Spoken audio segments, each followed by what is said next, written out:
Começamos hoje um novo estudo dentro do direito, o direito empresarial. É claro que dentro desse trabalho que está sendo feito na faculdade, às vezes dá um medo muito grande. Você está investindo tempo, você está investindo dinheiro. E se por acaso o futuro não for tão bom quanto você imagina? Se por acaso o emprego não for tão fácil? Se por acaso, depois de formado, nada andar direito? Há alguns anos atrás foi feita uma pesquisa em mais de 1.300 empresas de algumas dezenas de países. 74% dessas empresas afirmaram que enfrentam ou esperam enfrentar nos próximos anos uma dificuldade para encontrar profissionais qualificados. Me refiro a diretores, a advogados, a contadores, a pessoas qualificadas que tenham capacidade de compreender os desafios da empresa e responder e resolver esses desafios. Não estou falando em chão de escritório ou chão de fábrica, estou falando em cargos que remuneram com 10, 20, 30 mil reais e que, embora muitas pessoas queiram ocupá-los, poucas têm condição. Vários escritórios norte-americanos tiveram faturamento superior a $1 bilhão atuando na área de direito empresarial. Os senhores podem perguntar, e o que eu tenho a ver com isso? Afinal de contas, eu vou trabalhar no Brasil e não nos Estados Unidos. Ora, quem acompanha as discussões sobre liberação de mercado sabe muito bem que há uma pressão dos governos europeus e norte-americanos pela liberação do mercado brasileiro de advocacia.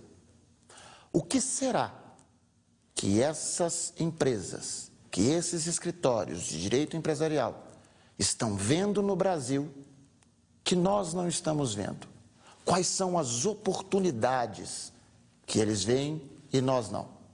Nós vamos hoje falar um pouco a respeito delas.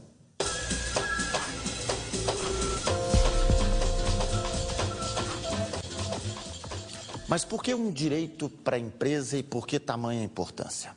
No ano de 2004, a revista The Economist publicou uma matéria com os 100 maiores entes do mundo, misturando países e empresas.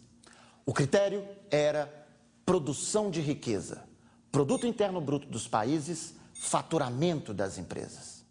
A surpresa foi que apenas 20 países produzem mais riquezas do que uma empresa.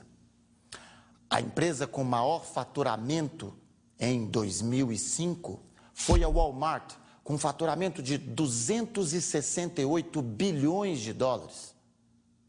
Seguem-se a Exxon, a British Petroleum, depois a Turquia, na sequência a Shell e então a Áustria. Para que os senhores tenham uma ideia da dimensão dos números dessas empresas, a Argentina teve, no mesmo ano de 2005, um produto interno bruto de $151 bilhões. Em todo o mundo, as empresas avançam na sua produção de riqueza, nas suas relações jurídicas, demandando profissionais que consigam atender às suas demandas específicas. E esses profissionais nem sempre são encontrados no mercado. Para começar, aquilo que eu chamo de uma empresa nada mais é do que um complexo organizado de bens e de atividades. Mas por trás desse complexo está um empresário, uma firma individual ou uma sociedade empresária. Na grande maioria das vezes, uma sociedade empresária que segue as regras não só das leis, mas de um ato constitutivo, que pode ser um contrato social, que pode ser um estatuto social, como nas sociedades anônimas. Para definir as regras de funcionamento desta empresa e desta sociedade, é indispensável um advogado. Por quê? Porque esse ato constitutivo segue a estrutura de um contrato, de um acordo de vontade entre todos os sócios. Diversas demandas ao redor do mundo e principalmente no Brasil, dizem respeito a esses atos constitutivos. Vejam, senhores, nós estamos em plena era das fusões e das aquisições. Para se ter uma ideia, o volume global de fusões e aquisições no ano de 2007 superou 3 trilhões e meio de dólares. No Brasil, só no terceiro trimestre, esse volume foi de 6 bilhões e meio. Sociedades comprando sociedades, sociedades fundindo-se com sociedades, negócios que vão ficando maiores, maiores e maiores. Por exemplo, a siderúrgica Mittal da Índia, adquirindo o controle acionário da Arcelor e depois se fundindo, criando a maior siderúrgica do mundo, a ArcelorMittal. O mesmo que se viu lá na virada do século com a Time Warner fundindo-se com a American Online. Operações como a aquisição das agências e de todos os contratos do Bank Boston no Brasil, na Argentina e no Uruguai, feitas pelo Banco Itaú. Operações como as aquisições agressivas que Unibanco, Bradesco e diversas outras empresas brasileiras têm feito atualmente. Eu não sei o que você pensa quando ouve dessas operações todas. Eu penso em profissionais altamente qualificados, pessoas preparadas, bem remuneradas, que se sentam à mesa e discutem aspecto por aspecto, envolvendo milhões e milhões. Esses profissionais são caçados, esses profissionais são procurados. Mas, antes de tudo, eles precisam ser devidamente formados.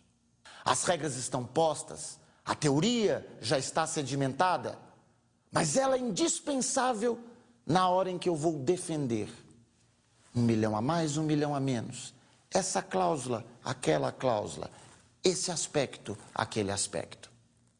E nessas horas, na mesa de negociação, não dá para pedir um tempo para consultar a doutrina.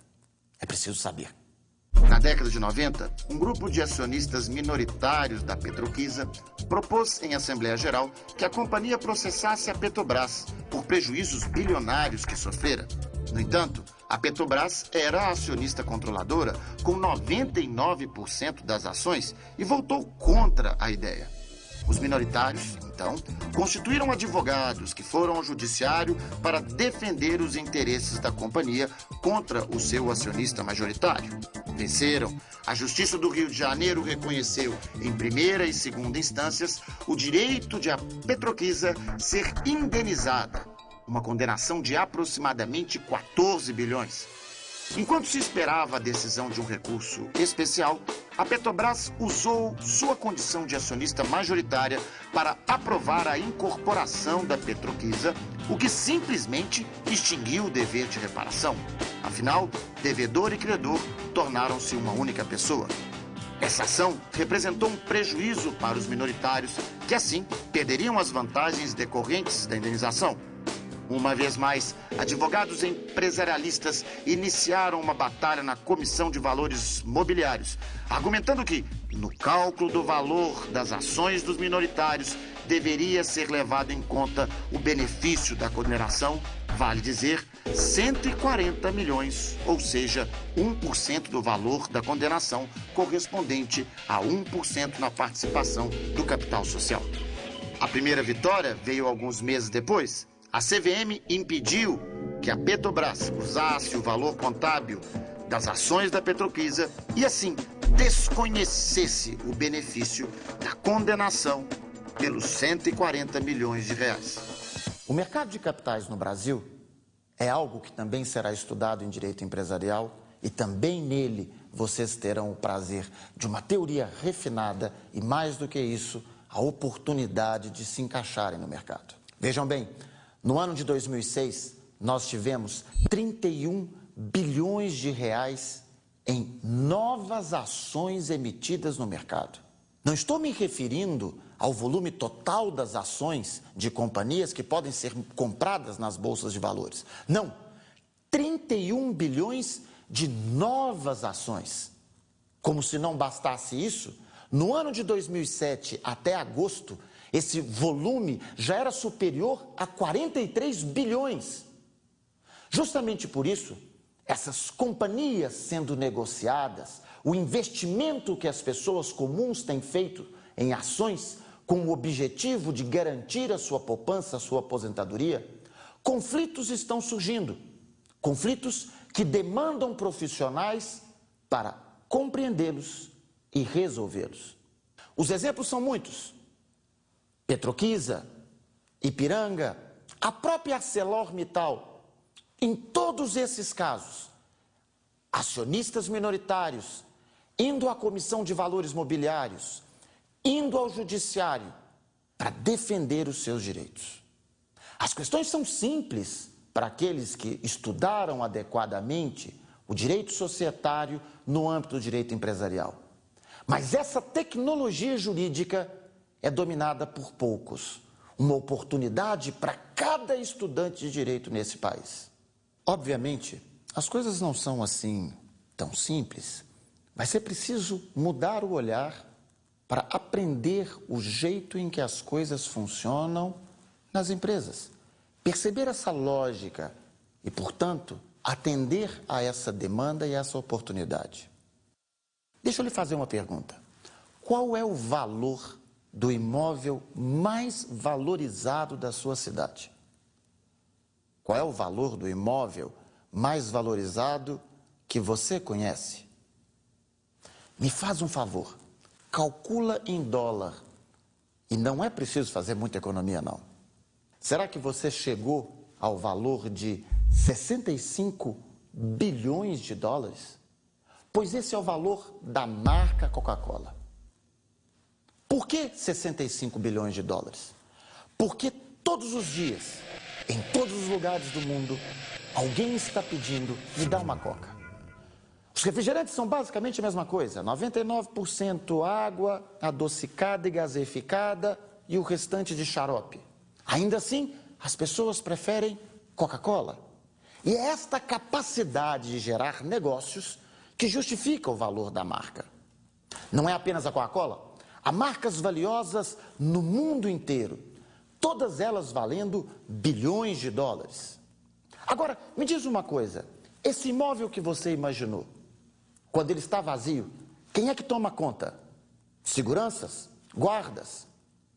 E deixa eu lhe perguntar uma coisa, de uma marca, quem toma conta? Pois eu vou lhe dizer, é o departamento jurídico da empresa, é o advogado. Afinal de contas, as marcas são parte das chamadas propriedades intelectuais. Sua existência se dá como um direito pessoal com expressividade patrimonial e econômica, um direito que pode ser cedido, mas acima de qualquer coisa, um direito que pode ser surrupiado, apropriado, pirateado. Para isso é preciso que existam profissionais qualificados e esses profissionais são empresarialistas, estudantes, estudiosos e profissionais do direito empresarial. As medidas são muitas, até mesmo porque a fortuna nas marcas é evanescente. Em qualquer lugar, em qualquer ponto, mesmo numa cidadezinha, se pode construir uma marca de sucesso. Obviamente, em qualquer lugar será preciso um profissional do direito, alguém que domine as regras da propriedade industrial para saber como registrar e como proteger. Mas veja bem, não apenas para as marcas, para as invenções, para os programas de computadores. Thomas Edison é o inventor da lâmpada, isso todo mundo sabe. O que poucas pessoas sabem é que Thomas Edison enriqueceu porque ao longo da vida registrou mais de 1000 patentes, 1033 patentes para ser mais exato. O que poucas pessoas também sabem é que Thomas Edison criou uma empresa chamada General Electric e que essa empresa, beneficiária do esforço de registrar criações, é hoje a empresa com maior patrimônio do mundo.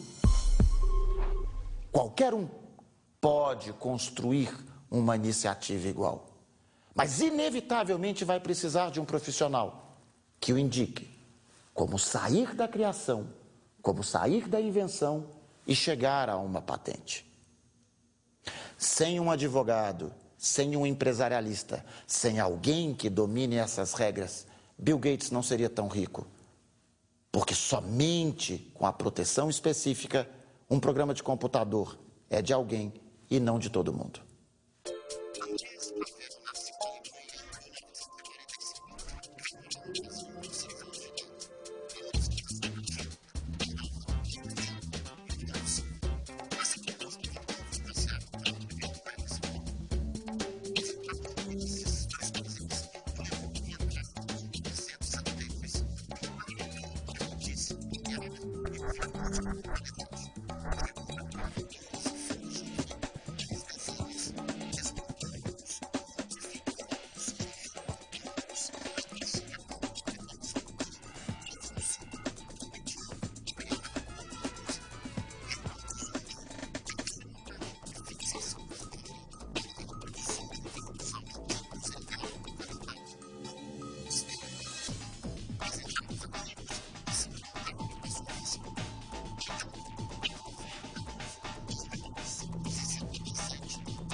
Essa vitória pode ter representado $10 milhões na conta de Pavel.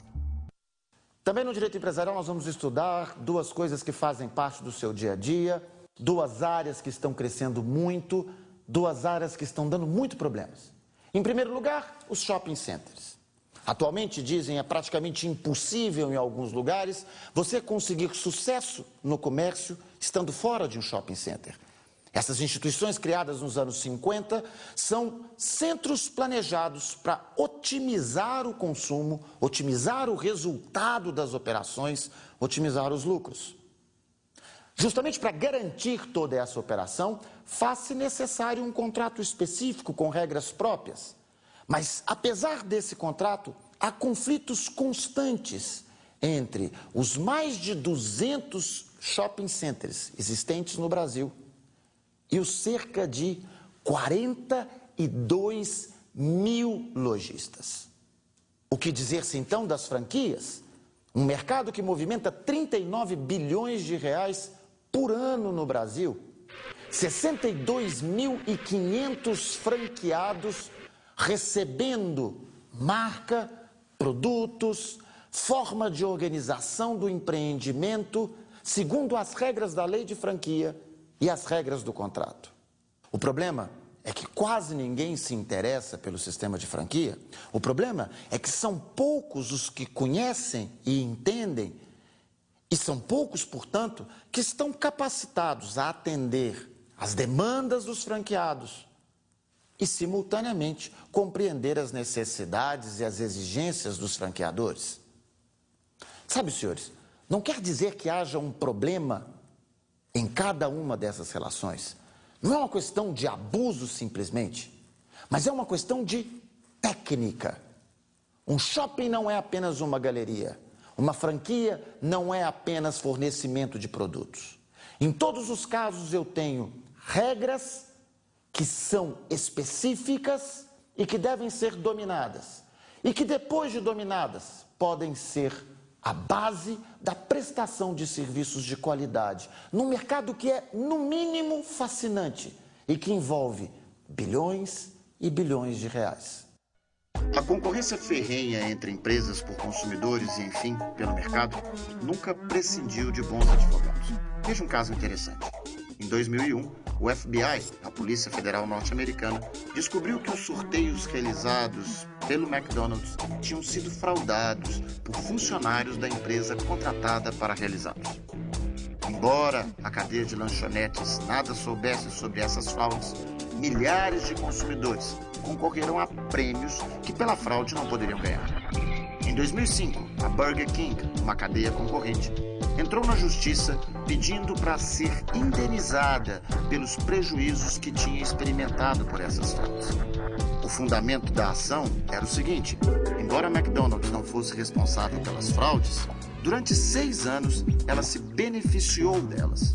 Consumidores foram às suas lanchonetes atraídos por promoções que não sabiam ser fraudadas, deixando de frequentar as lojas das concorrentes. A responsabilidade da empresa não estaria na participação na fraude, mas no benefício comercial que teve com as promoções falsas que foram organizadas pela empresa que contratou. A Burger King, assim, queria ser indenizada pelos clientes que perdeu com as promoções fraudadas. Seus advogados alegavam que a propaganda enganosa lesou não apenas os consumidores, mas também os concorrentes.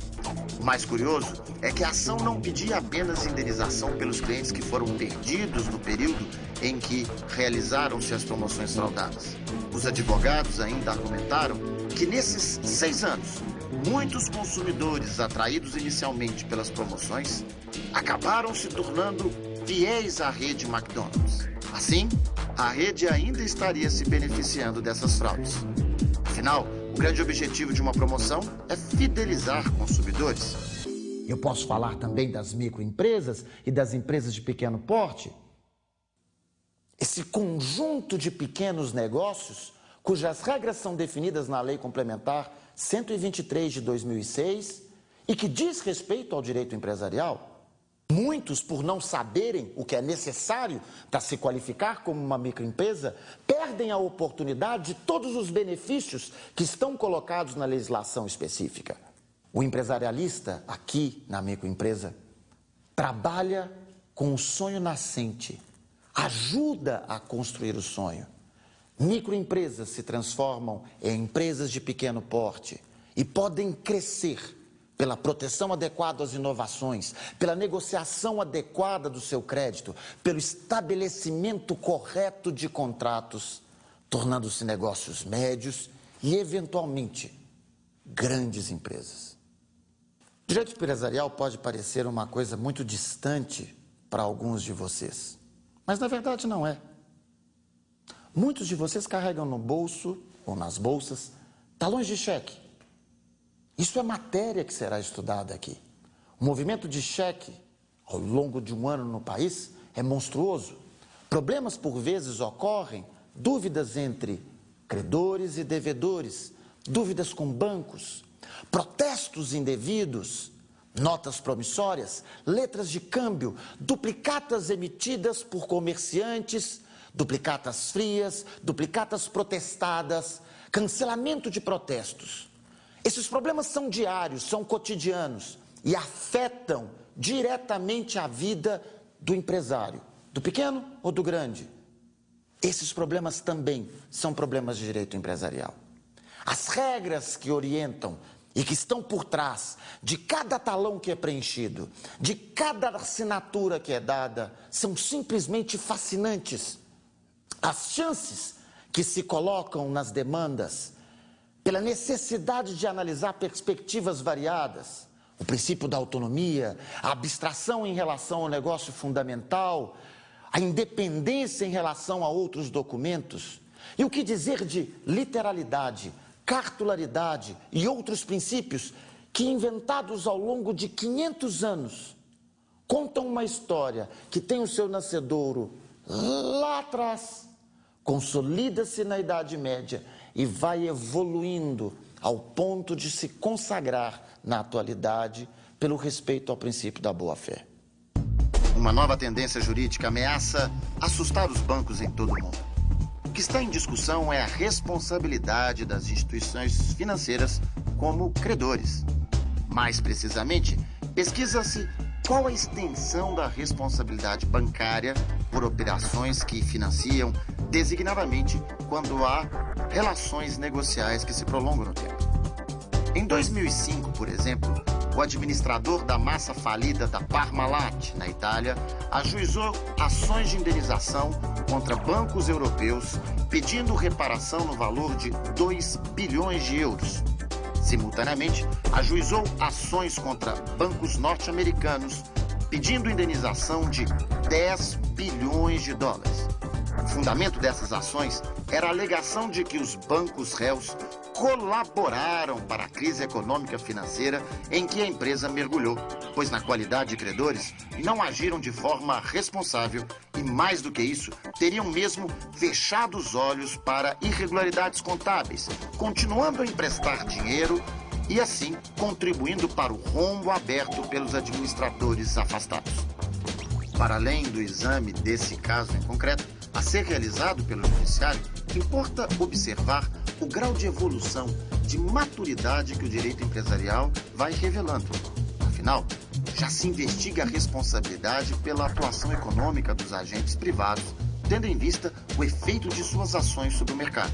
Justamente por isso, é possível questionar ao Judiciário se bancos, que durante anos financiaram a empresa e conviveram com seus diretores e com suas atividades, não são responsáveis pelo caos em que se encontram suas contas, principalmente quando se chega à falência, lesando a sociedade em geral, acionistas minoritários, trabalhadores, fornecedores, etc.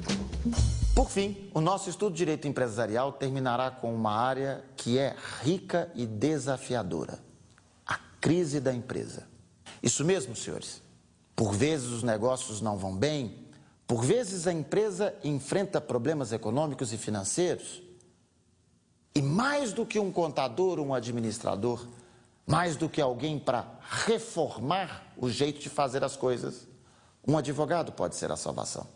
Antes de mais nada, porque nós temos um procedimento específico chamado de recuperação judicial de empresa e um outro, recuperação extrajudicial de empresa. Algo fascinante como o que aconteceu com a Varig, com a Eucatex e com diversas outras. A Parmalat, por exemplo.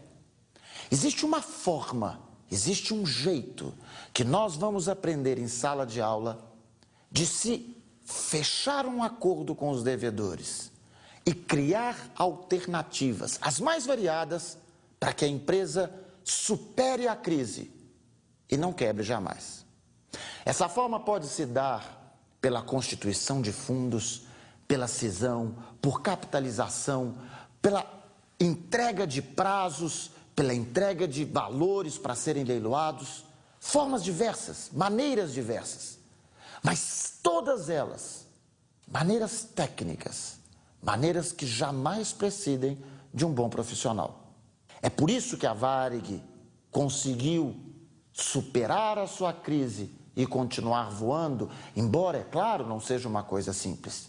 É por isso que a Parmalat não quebrou e é por isso que a Eucatex continua funcionando.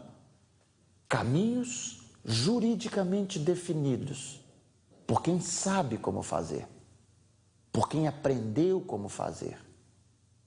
É claro que às vezes não dá certo. É claro que às vezes a crise conduz à falência.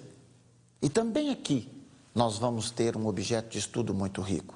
Vejam, na falência eu tenho alguém que deve mais do que tem. Na falência eu tenho alguém que certamente não vai conseguir pagar a todo mundo. Mas eu preciso definir quem são os credores e qual valor é devido a cada um deles. E mais do que isso, eu preciso realizar tudo que o falido tinha, vender e pagar na medida do possível aos seus credores. Esse pagamento, nós vamos ver, se dá por um juízo universal. E nesse juízo universal, os devedores são qualificados segundo a importância do seu crédito. Dessa maneira, pagam seus trabalhadores primeiro, pagam-se depois aos credores com garantia real e apenas por fim aqueles que o legislador considera credores menos importantes. Tudo isso e muito mais compõe o direito empresarial. É por isso que hoje se inicia uma nova fase e uma nova oportunidade na sua formação como estudante. Os professores de direito empresarial, da teoria geral, do direito societário, dos títulos de crédito, das falências e recuperação de empresa, irão indicar para vocês o mundo que dá sustentação a esse fenômeno de trilhões e trilhões. É um mundo, sim, lucrativo, é um mundo, sim, de oportunidades, é um mundo, sim, de chances, mas mais do que isso, é um mundo fantástico. Porque, no fim das contas, a empresa é o que nos cerca. Nós passamos por ela todos os dias e nós vimos e vemos fenômenos empresariais a todo instante. Será bom, então, compreendê-los a partir de agora. Para terminar, eu quero contar uma história que me é muito querida. Em 27 de novembro de 1947, um jovem com 22 anos de idade, chamava-se Antônio, chegou a Belo Horizonte. Vinha de um lugar chamado Morro da Onça, perto do que hoje é o município de Crucilândia. Quando chegou, tinha apenas o primeiro ano do primário. Sabia que trabalho é essencial a todo ser humano e então aceitou o primeiro emprego que lhe foi oferecido, servente de pedreiro, na construção de uma ala nova da fábrica de balas Tamoios. Depois, quando a turma saiu dali, seu segundo emprego foi de novo servente de pedreiro na construção do edifício residencial do Automóvel Clube, na Praça Afonso Arinos, onde também fica a Faculdade de Direito. Nos anos seguintes, ele trabalhou durante o dia e estudou à noite. Terminou o primário, fez concurso para a Guarda Municipal, fez o segundo grau. Em meados dos anos 50, foi aprovado no vestibular para odontologia na Faculdade de Diamantina. Diversos amigos vieram me dizer que por diversas vezes viram meu pai estudar noite adentro para conseguir se formar. Diversos amigos vieram me dizer que o viram fazer economia de almoço para poder comprar os seus livros. Que o viram trabalhar incessantemente até que conseguiu, em 1958, receber das mãos do então presidente da República, Juscelino Kubitschek de Oliveira, o seu diploma de bacharel em odontologia. Quando eu nasci, em 1966, a fome já não era uma realidade. Meu pai já era um dentista. Mas eu aprendi com esse homem que quando a gente estuda, que quando a gente se empenha, a gente constrói uma outra realidade. Aprendi com ele, assim como aprendi com minha mãe. Ela não teve a mesma chance. Ela não pôde, porque os pais não deixaram, insistir no estudo. E a vida inteira, Dona Elma nos apoiou com a amargura de quem queria ter tido a chance de estudar, de se formar, mas não teve. Vocês têm, no seu estudo, na sua faculdade, uma oportunidade de ouro. Poucos brasileiros a têm, creiam-me. Não desperdicem essa chance. Seja no direito empresarial, seja noutras disciplinas. O que importa é saber, não é simplesmente um diploma. Não traiam a sua vida. Não traiam ao seu esforço e daqueles que o apoiam. Se você acha que a luta vai começar no primeiro dia depois da formatura, você está equivocado. A luta começou no primeiro dia de aula, lá no primeiro período. Mas ainda dá tempo. Não traia a sua vida.